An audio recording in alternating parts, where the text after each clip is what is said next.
Yeah.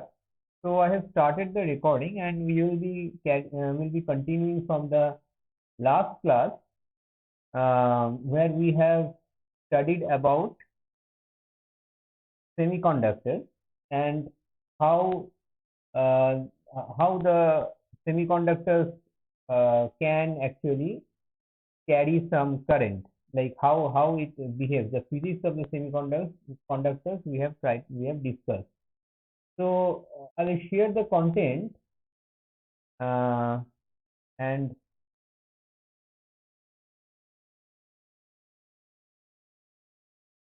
I hope you are able to see the PDF now.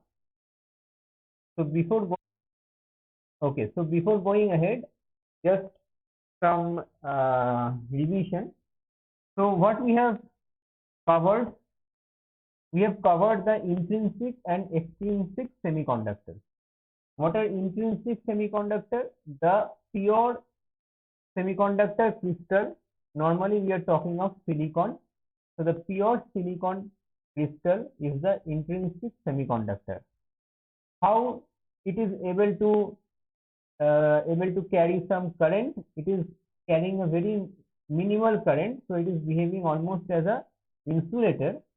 But what are the how it is carrying the current? What are the carriers? What are the carriers in the intrinsic semiconductor? What happens that due to the ambient temperature in the intrinsic semiconductor, uh, some electrons can come out of the valence shell. Some electrons can come out of the valence orbit, and what happens, this electron becomes a free electron because it goes to a higher orbit. Obviously when an electron comes out from one orbit, it goes to a higher orbit because it has absorbed some energy, so its energy level is increased, so it goes to a higher orbit.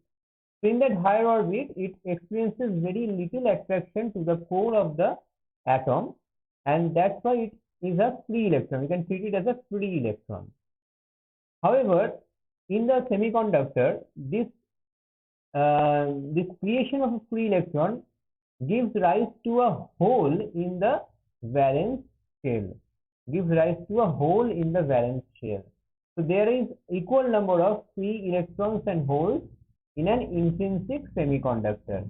And when you have a potential difference applied across this semiconductor crystal, then what happens? The electrons will move from the negative potential side to the positive potential side, and what happens that the holes are as if they are moving from the positive potential side to the negative potential side.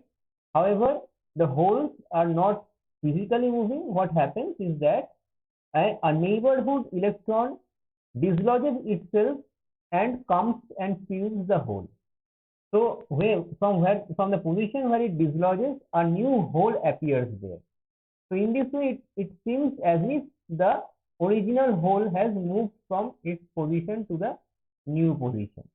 So in this way, the flow of free electrons, and we also call it quote unquote flow of holes.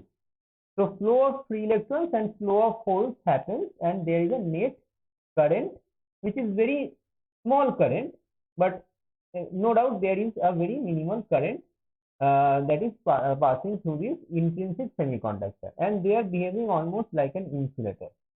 Now, how to increase the conductivity of the semiconductor? The technique is to dope a semiconductor. And when we dope a semiconductor by adding some impurity, it becomes an extrinsic semiconductor. Extrinsic semiconductor. Extrinsic semiconductor can be of two types. One is the N type and another is the P type. In N type semiconductor, the impurity added is a pentavalent atom. When a pentavalent atom is added, what happens is that an additional electron is present, which is in a outside orbit. In a higher orbit it goes, so it becomes a free electron there. So as many impure atoms are added, those many number of free electrons you are creating inside the semiconductor. So these are the extrinsic carriers. Intrinsic carriers are also present, which are the free electrons and the hole pairs, which had got created earlier. Also, we had seen in a pure semiconductor. They are also present, but they are outnumbered vastly. They are vastly outnumbered by the extrinsic carriers. So for N-type semiconductor, these carriers are the free electrons.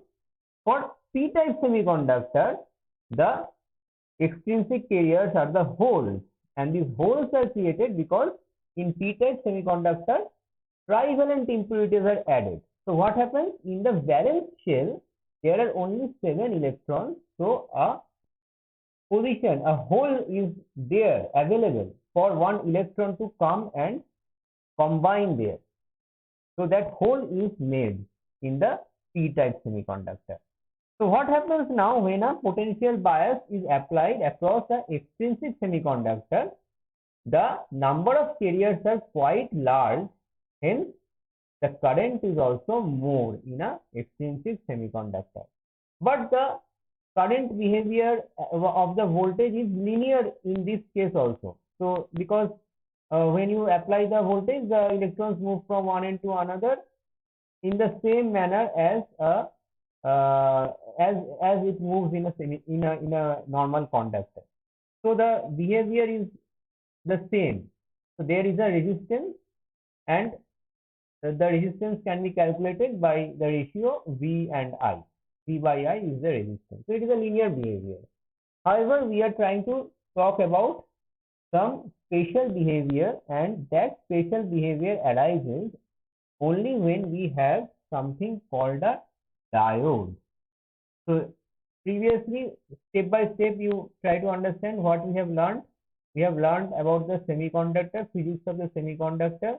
We have learned how to dope a semiconductor, and now we would learn how a single semiconductor crystal is doped both with N-type as well as P-type impurities in the from the two sides. So this creates two different types of doping in the two sides of the semiconductor, and when this is done, the interesting behaviors would start coming up. So our main course starts from here. Basically, we would now understand what is the diode and how the diode behaves, and that would result in that all different sorts of circuit applications using the diode. So let us be more focused in this particular topic and understand how the diode actually works.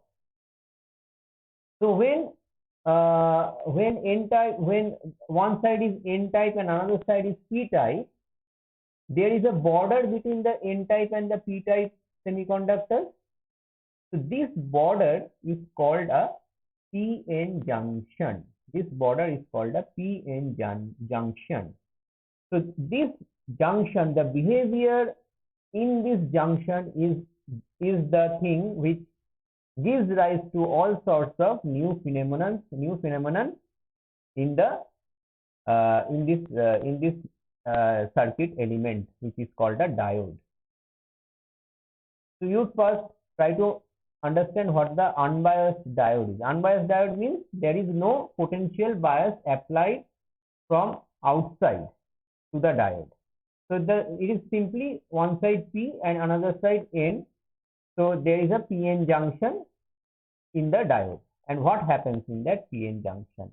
So let us see the picture. So this is a p-n junction. You see, this is a p-n junction. So what would happen? You notice in the right side and the left side, which is the P side and which is the N side. Let us try to understand. So we have not discussed this symbology. So this is a N type. This is the right side is the N type doping. Why? Here you see this minus, which is above this circled plus. This minus are the free carriers, are the carriers actually. So these minus are the free electrons. So free electrons are produced in the n-type region. So this is the n-type side, and the plus without the circle in the left side, you see there is a plus and the circled minus.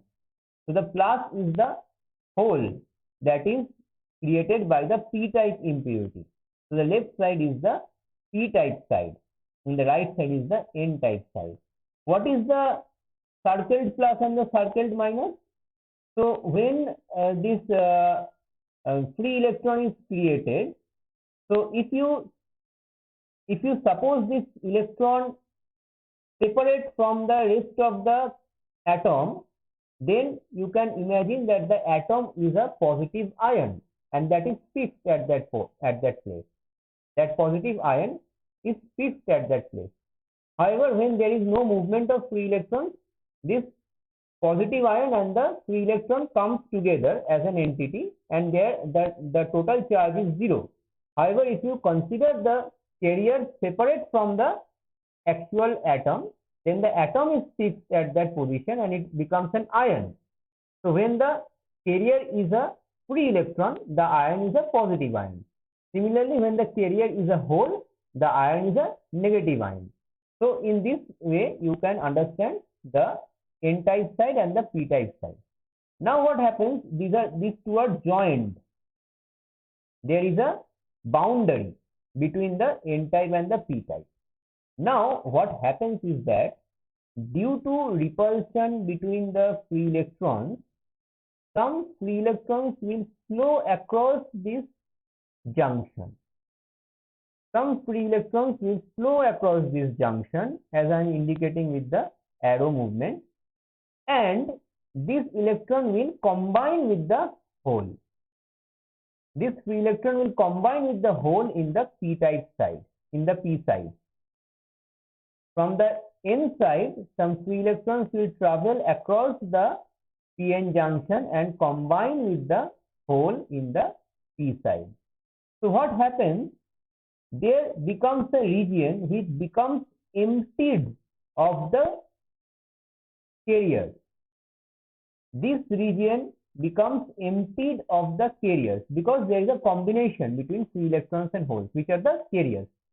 So free electrons and holes combine, so the carriers there are less number of carriers in this region. So this region becomes depleted of the carriers. This region becomes depleted of the carriers, and that's why this is called a depletion layer. Depletion layer. Okay, so this hole disappears, and so what happens? The free electron, you see this here it is written. So soon after entering the p region, the free electron recombines with the hole. When this happens, the hole disappears and the free electron becomes a valence electron. It comes to the valence shell now. It was in a shell higher than the valence shell. Now it comes to the valence shell, combines with the hole. So the hole disappears, free electron becomes a valence electron.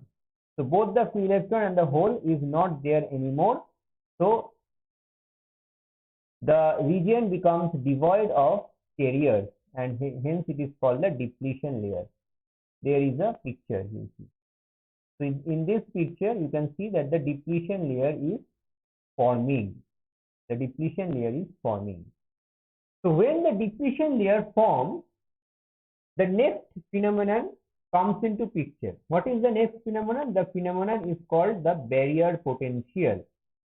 There is something called the barrier potential which develops as the region becomes emptied of the carriers, free electrons and holes. How does this barrier potential develop? This barrier potential develops, here the picture is given, but let us try to understand from this. Yeah, here you see in this part how the barrier potential develops. You see in this region now there is no free electrons or holes. However, the negative ion and the positive ion are still there. They are fixed at this position. They are atoms fixed in the crystal.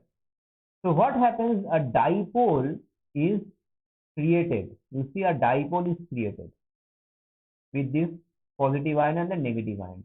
And that dipole has a potential difference across it. So their negative potential is in the left side, positive potential in the right side. So remember, N side was the right side, P side was the left side. However, the barrier potential, in the barrier potential, the negative side is in the left side and the positive side is in the right side, because the barrier potential is formed by these ions, these dipoles, and the dipoles are like this. Okay, so now what happens? An additional electron, when it tries to cross over the p-n junction, it faces a repulsion from this dipole. It faces a repulsion from this negative potential of the barrier. I hope you understand this. So at the first there was recombination taking place. The more and more recombination takes place, the stronger this barrier potential is becoming. So the barrier potential arises due to the recombination of the free electrons and the holes in the region of the p-n junction. Now, as more and more free electrons and holes are recombining, the barrier potential also increases and increases. As the barrier potential increases, less number of free electrons can cross over to the p side and combine with the holes. So as you can understand, after some time an equilibrium is reached. An equilibrium is reached wherein a certain barrier potential gets developed across the p-n junction and no more free electrons can cross over to the p side. This potential is called, this steady potential is actually called the barrier potential or the junction potential.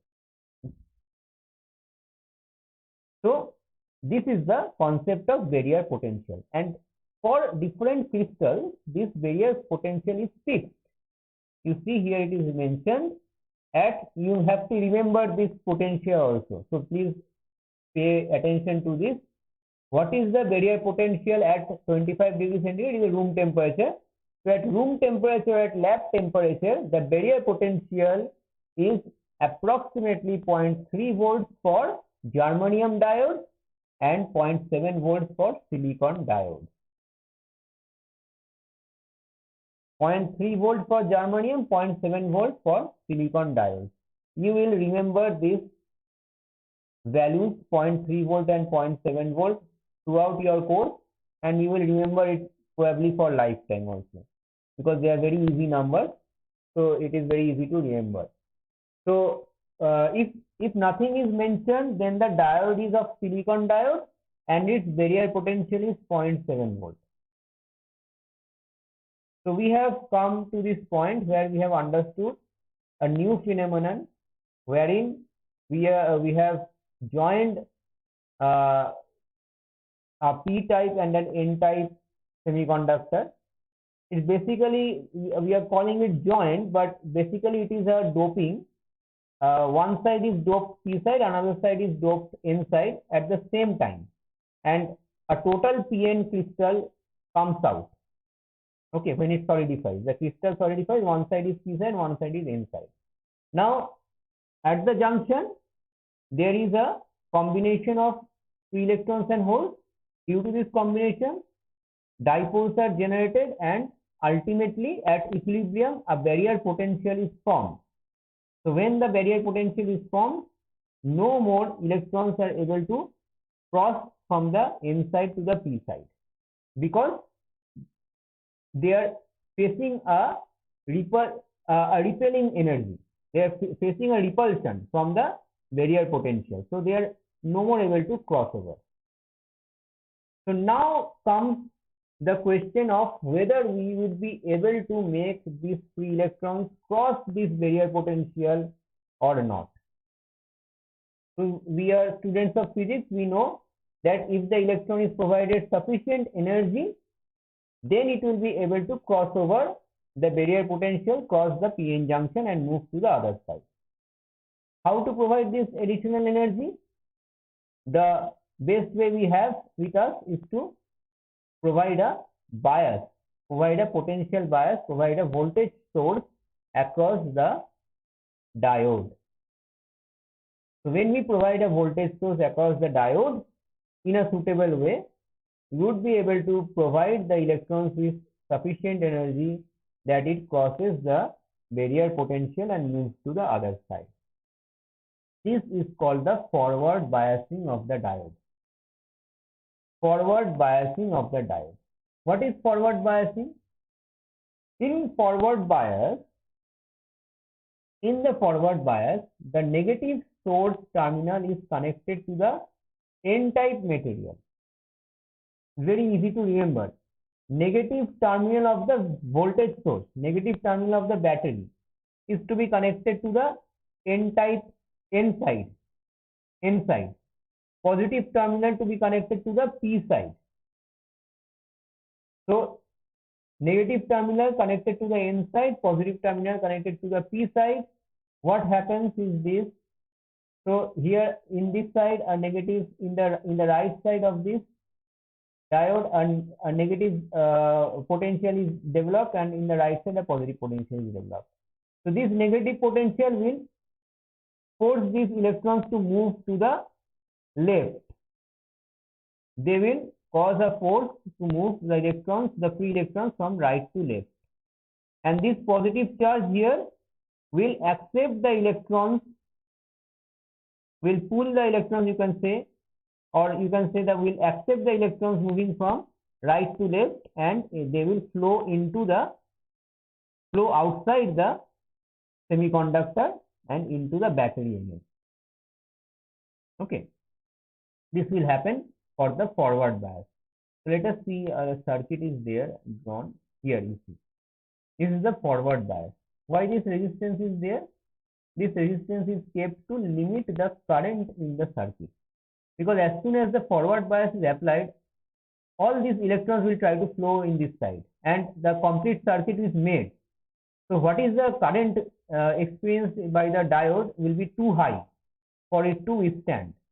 So to limit the current, this resistance, this current limiting resistance is placed in the circuit.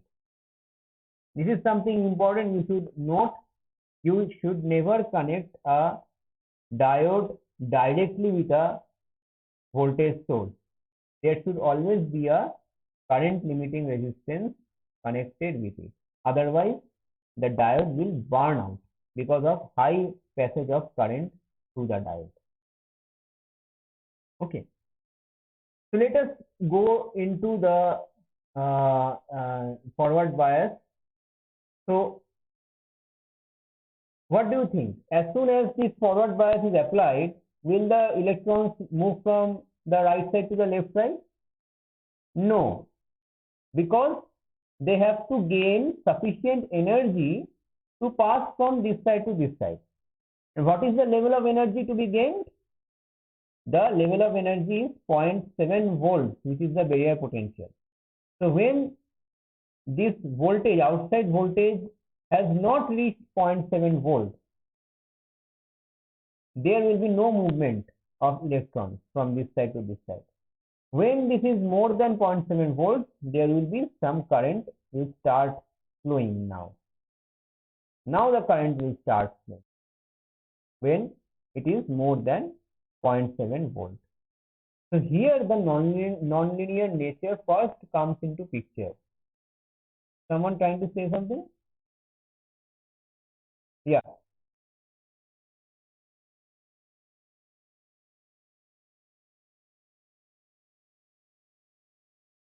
The direction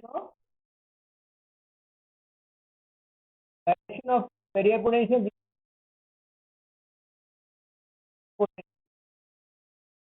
Right. Right. Yeah. Complete your sentence.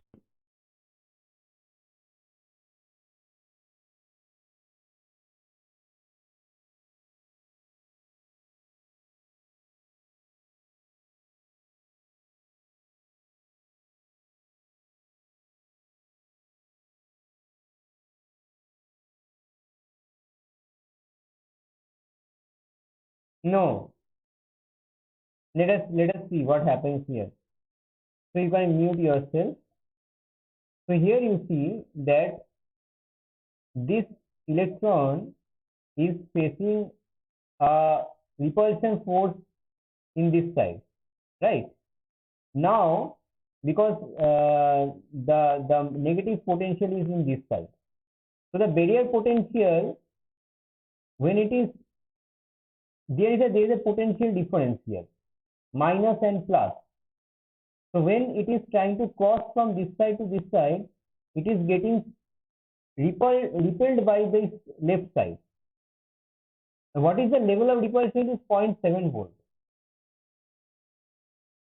And when we are connecting this way, so this negative side of the battery is here. For the time being, just neglect this R. This negative side is here and this positive side is here. Okay.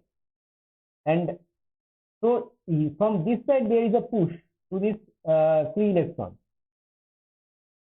From this side there is a push to this free electrons, and they will now be able to overcome this potential. They will now be able to overcome this barrier potential.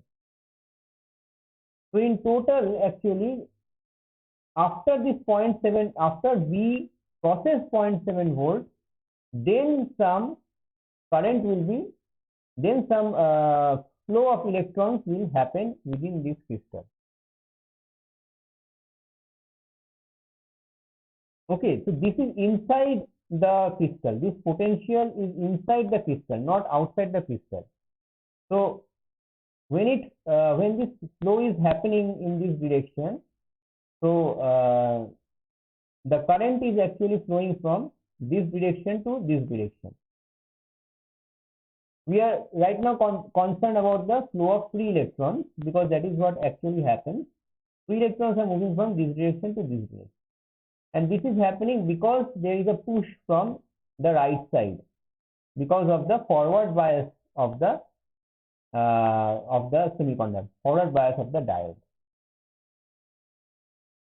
So when you read this chapter, read this 2.9 section, you will have more clarity about it. There is a very detailed explanation of how the flow of a single electron happens. So when a single electron is moving, then when the battery voltage is greater than 0.7 volt, then only the free electron will have enough energy to cross the depletion layer, not before that. And it is also explained how it becomes a valence electron after crossing. So it does not remain a free electron when it crosses. The free electron becomes a valence electron, and in the form of a valence electron, it continues to travel to the left, passing from one hole to the next until it reaches the left end of the diode, and then it leaves the diode. So there a continuous current is developed.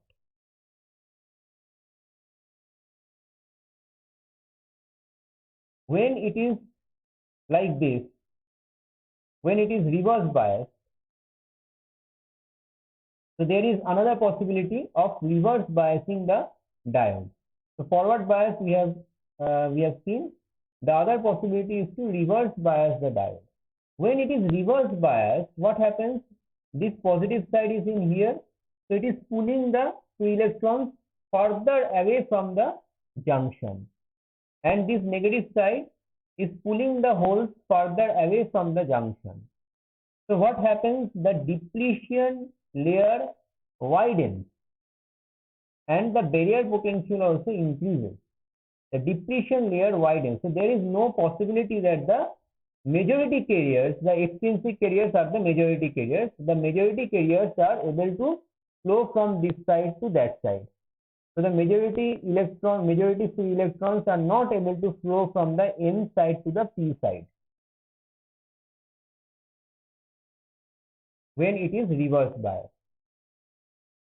So we would suppose that when it is reverse bias, that is when V is negative. When V is negative, there will be no current passing in the circuit, no current passing through the diode. So the diode appears as if it is having a open circuit, as if it is an open circuit. However, there is some current, actually there is some current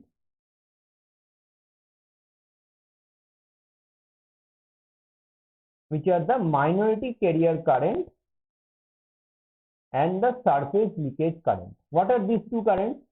So please remember that we are talking about the minority carrier current and the surface leakage current only during reverse bias condition.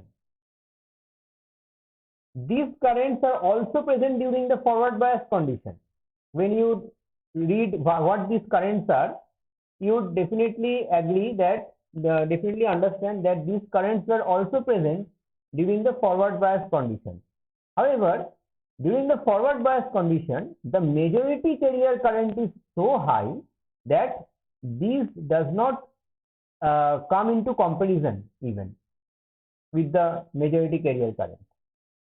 During reverse bias condition, since the majority carrier current is absolutely not there, the majority carrier current is totally zero, then we can actually see that there is some minority carrier current and some surface leakage current. So these come into prominence only in the reverse bias condition. So what are these? So whenever the suppose this depletion layer stabilizes after a certain point, so in the reverse bias condition, so the depletion layer widens, but this width will also have a equilibrium. So after a certain time, this width will also become constant. It depends on what is the outside voltage applied. So this width will become constant. Then, is there any current after the depletion layer stabilization? Yes. So what is that current? Because of the thermal energy is there in the at the junction. So due to the ambient energy, ambient temperature, there is always these minority carriers getting generated. What are the minority carriers? The free electron and the hole pairs, which we have talked about in the intrinsic semiconductor. The free electron and hole pairs are always getting generated in the junction. So when they are getting generated in the junction, there is also a flow of the free electrons as per the potential applied outside the crystal. So there is a current. This current is called a saturation current. This reverse current, which is caused by the thermally produced minority carriers, is called the saturation current, because the ambient temperature cannot generate more minority carriers than it is produced by the thermal energy. So there is a limit to the number of minority carriers that would be generated, and that is decided by the ambient temperature, the ambient thermal energy. So increasing the reverse voltage does not increase this number. Increasing the reverse voltage will not increase this number of thermally created minority carriers. So that's why the current saturates. So there is a limit to that current. So this current is called the saturation current. And what is the surface leakage current? So there is a small current in the that flows on the surface of the crystal. Why at the surface of the crystal? Because there was a picture somewhere. Somewhere here there will be a picture. What happens is that at the surface, the atoms at the surface are not having. So you remember the crystal structure, every atom is having 4 neighborhood atoms, but at the surface atoms will not have 4 neighborhood crystals. One side there will be no crystals, no atoms. So at that side some disbalance will be there and electrons will be free or holes will be present. So with the help of those free electrons and holes, some surface leakage current will be present also. So this is also constant. because there are the number of such atoms at the surface will also be constant, which are generating these free electrons and holes.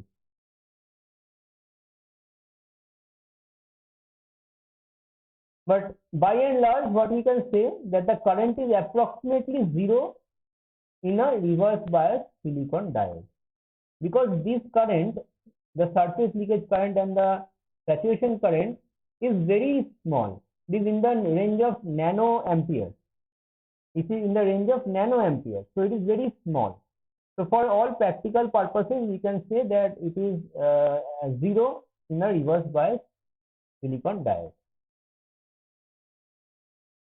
There is another important phenomenon which is called the breakdown. This breakdown is basically a rating of the diode. So every electrical element or electronic element will come with a sheet of it is called there is a particular term related to it. I am not remembering that term right now. There is a list of various parameters. Rating is right, but there is a name of the sheet which comes with these things. So data sheet, right? Data sheet. The data sheet will be there. So every element, every electrical or electronic element comes with a data sheet. So data sheet specifies different ratings related to the particular element. So this breakdown voltage is also a particular rating of the diode. So we must be sure that we are not exceeding this breakdown voltage when in the reverse bias condition. So this is the breakdown voltage of the diode. So this is data sheet is mentioned here, data sheet of the diode. So what happens once the breakdown voltage is reached? Large number of minority carriers suddenly appear in the depletion layer, and the diode conducts heavily. So this is what happens when the breakdown voltage is reached. Suddenly, a large number of minority carriers. You remember what the minority carriers are?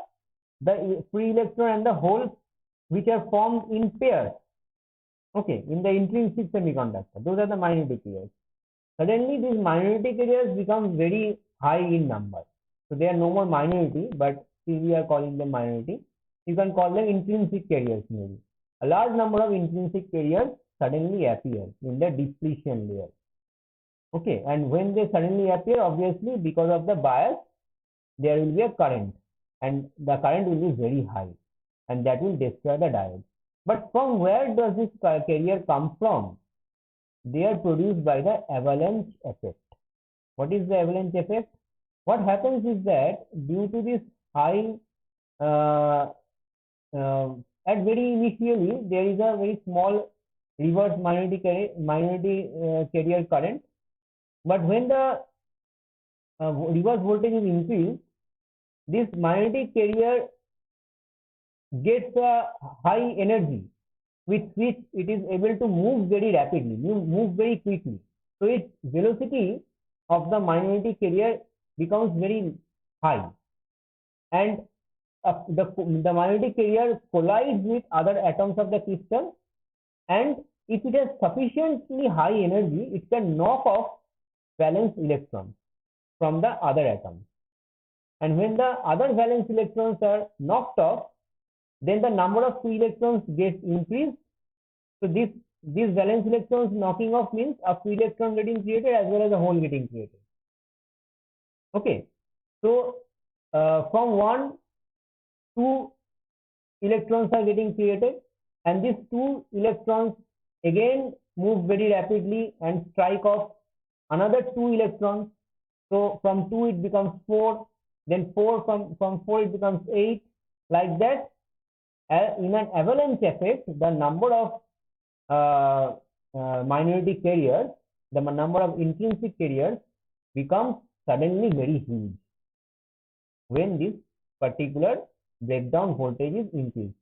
So because of the breakdown voltage, the energy of the intrinsic carriers which are getting created in the PN junction, the energy of those intrinsic carriers becomes very high, due to which they can strike off, or they can knock off other valence electrons, and in this way more the number of free electrons and holes that are getting created becomes suddenly extremely high, and a high current will flow in the diode, and it will destroy the diode. So this is called a breakdown voltage and has to be avoided. The reverse voltage should not exceed this breakdown voltage. So we have talked a lot today. I think we would go into the energy levels in the next class. You can go through this section of the energy levels. It talks about the same things that we have discussed about the PN junction, how an electron crosses the PN junction, the barrier formation of the barrier potential, the forward bias condition, the reverse bias condition. It talks about all these things, but from a perspective of energy level. What we talked about is from the perspective of energy. We also talked about from the perspective of energy. But here there will be some diagrams which are called the energy wheel and all. So you will see these energy bands and energy wheels. So from this perspective, the same thing will be talked about. You can go through this. We will also go through this in the next class. So I hope what we discussed today you could understand, and the textbooks are also there for you to go through, and if you had any confusion you can read through it, and I hope that confusion will get cleared, but these books are very easy to read also. So anything you want to ask me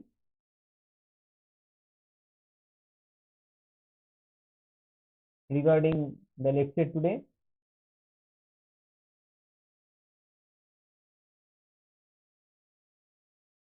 Okay, so if there is no query from your side, then we can wrap it up for today, and we will go into the next class in the next week. Okay, so next Tuesday we'll again meet. So thank you for coming to the class and paying attention to the lecture, and now I will stop sharing and also stop the recording.